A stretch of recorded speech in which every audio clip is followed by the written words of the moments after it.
The Bitcoin and crypto markets have been correcting, but that's not stopping institutions from raising their targets by the end of the year. Bernstein saying that Bitcoin will go to 90,000. We've obviously seen Standard Chartered up their targets as well in the past weeks. I guess they're not too concerned about this recent price action. Of course, this is the Friday Five.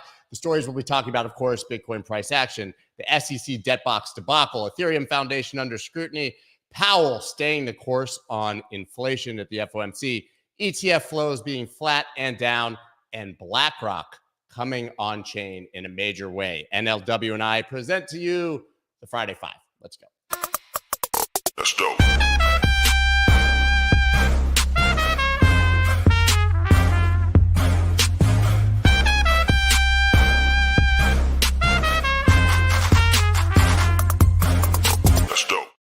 What is up, everybody? I'm Scott Melker, also known as the Wolf of Wall Street. Before we get started, please subscribe to the channel, hit that like button, and apparently there's a little bell that you can touch so that you'll know when we are showing up on any given day. So do whatever you do with bells. Going to go ahead and bring on NLW. Been an interesting week in price action. As I promised, we'd look at coin market cap first. I mean, Bitcoin's down again 5% today, right? It's been sort of this... I guess, rangy correction. Are we going to zero? Are we going back to 100,000? Lots of panic. What do you make of the price action this week? I think that the folks who are sort of obsessively following it have a very different perception of it than people who are sort of like living their lives and coming and checking in every couple of days. For the folks who are coming in and checking every couple of days, it feels like there's just some range now between, I don't know, 60 and 75 or whatever that seems to be where we are. And it seems to be correlated with what's going on in the ETF. And, you know, when you take a step back, none of those numbers seem real scary given where we were a month ago or, you know, a little bit before that. And, you know, I think that to some extent, what it's done is make people kind of like, it's let the wind out of the sails in a comfortable way of the it's going to be up only, the ETF flows are never going to stop kind of feeling, which is very easy to get caught up in, you know, over the last few weeks. And what that's created is space for a more sort of rational conversation around what might happen over time, where these interest flows are actually coming from, who are the investors right now, you know, all these sort of questions, which will have a pretty deterministic impact on the rest of the year and what happens. I think that we're having a more rational version of those conversations. So, you know, it's obviously it's a lot more fun when we're just kind of screaming to the moon, but it also feels like, you know, nothing goes up for forever. And it's hard to even really call this a drawdown relative to other sort of bull market corrections in the past. Yeah, it's pretty nice to be sitting at $64,000 Bitcoin before the halving, if you asked my humble opinion. And of course, as I said in the intro, just sort of to wrap up the Bitcoin part, Bitcoin year-end price target rates 90K at Bernstein. They're expecting a 7% reduction in hash rate post-halving from shutdowns versus 15% earlier. This is basically raising it from 80 to 90 for the end of the year. But JP Morgan's saying that we still could correct here based on effectively futures flow and what they're seeing in the futures market. Really not that much leverage rinsed out yet. Basically, the degens are still degenning on this, both in TradFi and within the crypto world. And there's still a little bit more to go. Doesn't really matter in my opinion, but it's good to see, I think, the larger institutions still raising their targets. Yeah, you know, I think the real question, one of the questions that I'm watching most closely is, it seems pretty clear that a lot of the folks that came in are sort of the TradFi version of degens. And what we don't have yet is a sense of how they're going to behave, like under what circumstances they flee entirely versus they just play the same game that crypto degens play, right? Because crypto degens can handle a lot of volatility without, you know, sort of taking their chips off the table to the extent that they have any chips left. I think one of the big questions is going to be how sort of, you know, strong are the stomachs of the TradFi degens that have clearly come to the table since the ETFs were launched. Well, it sounds like the crypto degens have somewhat lost interest in Bitcoin or are too busy trading racist and sexist memes on Solana, which is apparently the new trend that I'll mention, but we clearly don't need to talk about. So moving on to our first official story of the day, the SEC gross abuse of power in crypto case is a new low for Chairman Gensler. Love to see headlines like that. This, of course, in the Debtbox scandal. Maybe you can give us the brief overview of what happened there, and then we can dig into it a bit further. So the simplest thing to know, the most basic way to understand it is that the SEC asked for effectively emergency powers to shut down not just the corporate accounts but the personal accounts of the people involved with this debt box project a couple years ago. And they basically said, "Hey, courts, trust us. We have a record of using this appropriately when we really need to, and we're telling you we really need to." Usually when government agencies make that sort of appeal, the judicial system is inclined to give them the benefit of the doubt, right? Because they understand it's not sort of a private actor who's just trying to get away with something. It's a governmental organization whose, highest obligation theoretically is to uphold the law, right? And so if they're saying that we need to do this to uphold the law and protect people, the courts are going to say, okay. Now, what happened or what transpired is that basically almost all of the evidence that they were sort of pointing to was either exaggerated or fabricated, or just basically the SEC was playing real fast and loose with their justification for these powers, and the courts are very unhappy about this. This was called out initially a few months ago by the Government Accountability Office, and then they were sort of actually sanctioned in this recent court decision. Now, this is separate from whatever happens in the actual Debtbox case. That case could still go against Debtbox, but what this has done is significantly eroded even further the credibility of the SEC. It puts future SECs in a very difficult position. It limits the applicability of this type of kind of extra processed style power. But for the crypto industry, it's sort of a moment for us all to say, see, this is what we've been talking about. And I think even more what we're starting to see is that the burbling conversation from DC is that Debtbox is hardly unusual when it comes to these sorts of tactics for this particular SEC. I'm old enough to remember when that was a criminal offense called perjury. Yeah. And these ex parte orders are somewhat rare because they're one-sided and they don't require any evidence from basically the side that would be the defendant. And as you said, this causes tremendous harm because they shut down all of their accounts, basically froze them. I haven't dug into this, but do you know what sanctions against the lawyers for a federal agency actually means? What are those sanctions? I don't know how much it's symbolic versus problematic versus, it's clearly symbolic at least, right? It's clearly sort of a narrative issue. I don't know whether there's actual, ramifications that come with it. I've certainly seen a lot of takes from different institutions and companies saying we would no longer hire any of these ex-SEC crypto lawyers who used to have a revolving door into basically crypto companies or larger institutions. There's real pushback now that anyone who's basically a part of this is, part of the scam and overreach that is the agency, right? That's certainly new. Yeah. Yeah, that's definitely the first time I've seen that as well. Yeah. And so this was, by the way, guys, this was an 80-page decision by the lawyer, scathing all the way across. And I just want to go through a few quick takes from Meta Lawman, one of the favorite lawyers we have here, just to wrap this up. Will anybody actually be held accountable for the travesty that is the Debtbox scandal? Here are 7 things that he thinks should happen. A criminal investigation is warranted. State bars need to investigate. The House Subcommittee on the Weaponization of the Federal Government should investigate.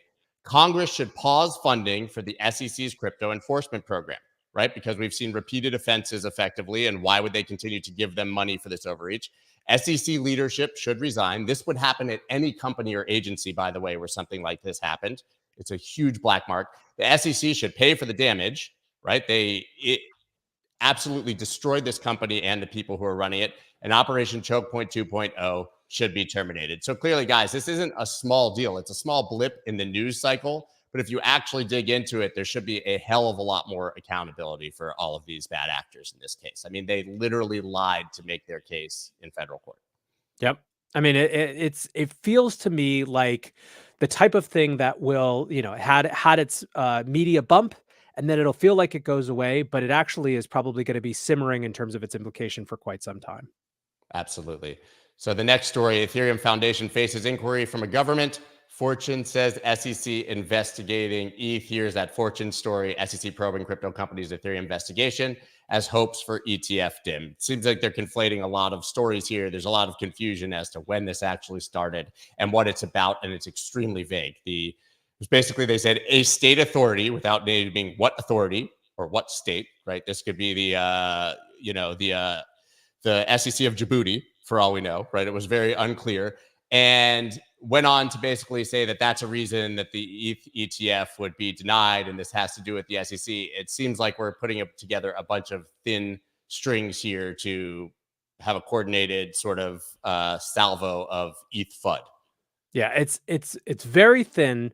So what actually happened is that, basically firms like the Ethereum Foundation, or just organizations like the Ethereum Foundation, tend to have, in their terms or on their websites, these canaries basically that sort of indicate that they've never been contacted by an agency in a way that requires them to not disclose that information, right? It's this little line that's sort of somewhere buried in legal terms. And the reason that it exists is so that they can take it away when that's happened. And so this happened to the Ethereum Foundation. It seems like a couple months ago at this point. It wasn't a new thing. We just discovered it recently, where that part of the terms of the website or whatever was removed. And so people started digging in and trying to figure it out. There really was very little information about this. There was just a little bit of a note attached with the GitHub commit, which was an unusual thing that basically sort of, got this whole train rolling. Fortune piece tried to sort of, try to dig in deeper, but it's still very unclear what's going on. I think what it reflects, or the nature of the conversation reflects, is this assumption, this growing sense that not only is the SEC unlikely to approve an Ethereum ETF, I think there is a concern that as a final middle fingers blazing on the way out the door kind of moment, they're going to try to actually label ETH a security unilaterally. Perhaps even knowing that it's not a case that they'll win, but they can just screw up the crypto industry by dragging it into this thing. I mean, it is about as dramatic a move as they could make.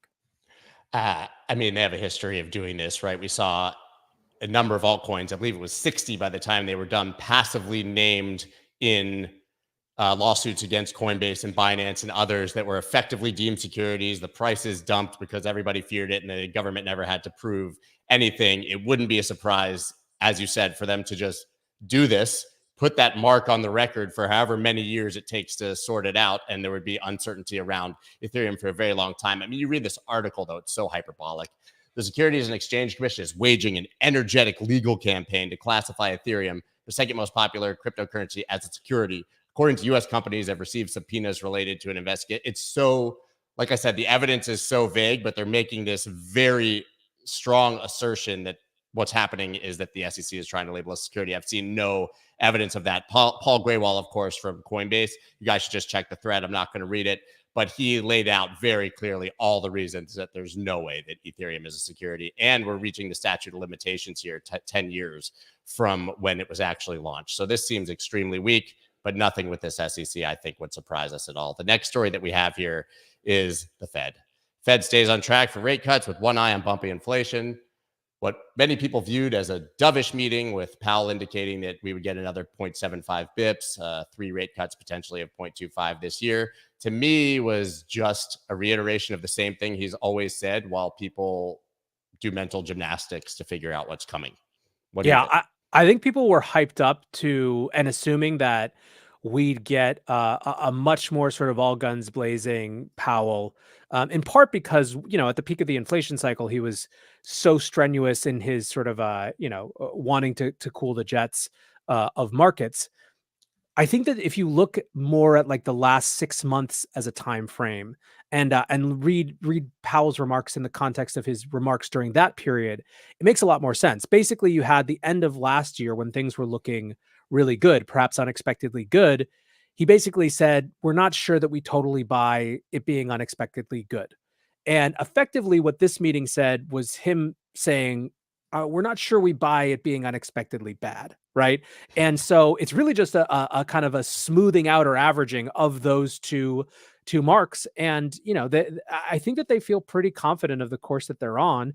And perhaps, if nothing else, they're hoping that this is a context for the market to understand that the last leg of this thing, down from 3% to 2%, could take even longer than it took to get from 8% down to 3%.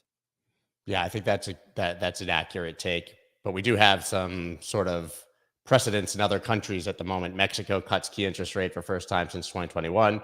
Switzerland, this surprised people a lot. Switzerland surprises with rate cut moving ahead of ECB and Fed. Paraguay, I know not exactly the beacon of predictability for the Fed, but Paraguay cuts key rates by 25 points, signals more easing ahead. I mean, there's cracks in the foundation here, right? I don't think that any of these countries have seen inflation come down to what the Fed would view as a viable target, but they're still cutting anyways. It makes me wonder why they're trying to get ahead of this, but this could put more pressure on the Fed if the entire world starts cutting. Yeah. I don't know, man. America's pretty good at ignoring the rest of the world. Yeah.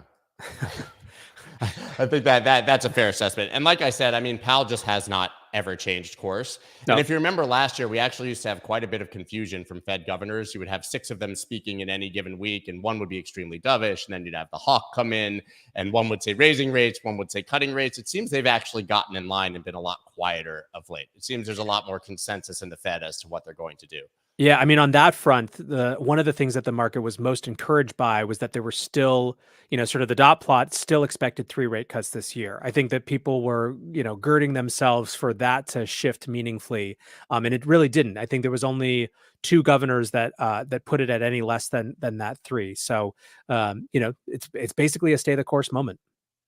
Yeah, I agree. The next obvious story that we have to talk about is the Bitcoin ETFs, because for the first time, we're seeing some outflows. But there's something to dig into here. Obviously, we may have net outflows, but as Eric Balchunas and James Seyfert said when they came on Wednesday, it's just outflows from GBTC.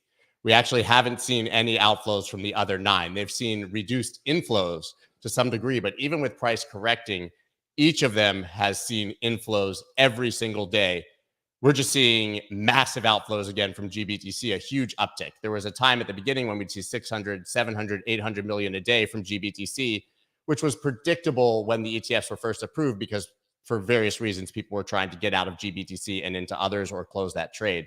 But it was a bit surprising this week to start seeing 600 million outflow days again. Now, maybe there's a reason for that. I said this to Eric Balchunas on Wednesday now, and it's kind of become his base case since.